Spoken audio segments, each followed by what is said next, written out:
2 Air Force staff sergeants charged with stealing ammunition. Wait till you hear what they thought they were going to do with it. Seriously. 2 Fairchild Air Force Base staff sergeants, by the way, that's an E5 in the Air Force, are facing charges of stealing thousands of rounds of ammunition from the Spokane, Washington base in a case with anti-government overtones. We're going to get to the evidence of that. John Sanger and Eric Eagleton were named in a criminal complaint unsealed in federal court in Spokane on Tuesday. The complaint accused both men of taking the ammunition for personal use at a shooting range near Fish Trap Lake. That's what the Spokesman Review reported on Wednesday. The Inland Northwest Joint Terrorism Task Force had been investigating Sanger after linking him with a pair of social media accounts that made anti-government statements in the months between the 2020 presidential election and the Capitol riot on January 6th. In a comment posted December 2nd, 2020, one of the accounts linked to Sanger said, "I think the Capitol needs to be seized, no trial or chance to escape." So this person stealing ammunition from the Air Force said the Capitol needs to be seized and no trial or chance to escape. Now, there is a ... in here, so this is not a complete sentence, but hopefully the reporters here did not mislead us with the section that they chose to delete there. 4 days later, the same account wrote, "They defrauded our election system and are getting away with it. That means this system has run its course. People have to," and I'll just say, they have to stop being people, he says. An undercover agent working with the Air Force's Office of Special Investigations, OSI, began chatting with Sanger, who told the agent he is actively recruiting in hopes of forming a local cell of like-minded individuals. If you're forming a cell, that's usually bad. It's usually not good to be forming a cell.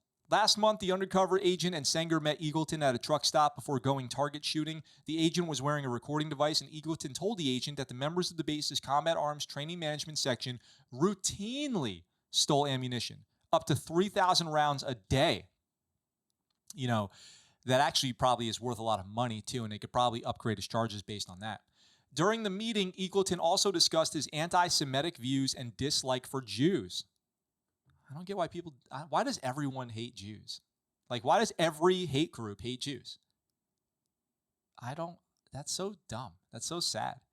The Air Force Office of Special Investigation agents observed the men shooting ammunition taken from cans that appeared to be similar to those used for combat arms training, probably just green ammo cans. The packaging contained numbers that a check of base records showed had been expended on base and training exercises. So that basically means what they did is they marked these ammos as expended, and then they were just taking them. They were never shot.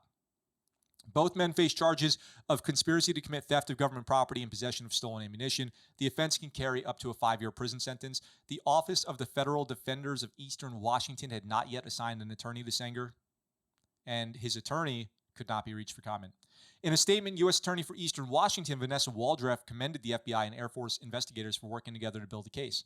So many of those who serve at Fairchild Air Force Base and career public servants who sacrifice their time, energy, and even their lives to keep America safe. When individuals put their own interests ahead of others and abuse the public trust, those individuals dishonor the countless public servants who dedicate their lives to government and military service. That's a quote from Waldreff. "I am in awe of how our law enforcement partners came together to halt this dangerous conspiracy," said Brigadier General Terry Bullard, commander of the Air Force's OSI, in a written statement. And, that's a real thing. Like, now, you guys do what you want with that information, but when I talk about extremism in the military, I just want you to keep all these examples that I'm citing in mind.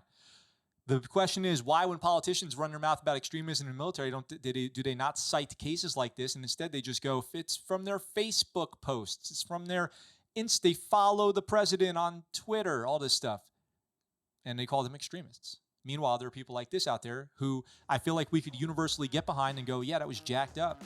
And I feel like that's exactly the reason they don't do it, because they don't want to make a good point. They want to keep the argument going.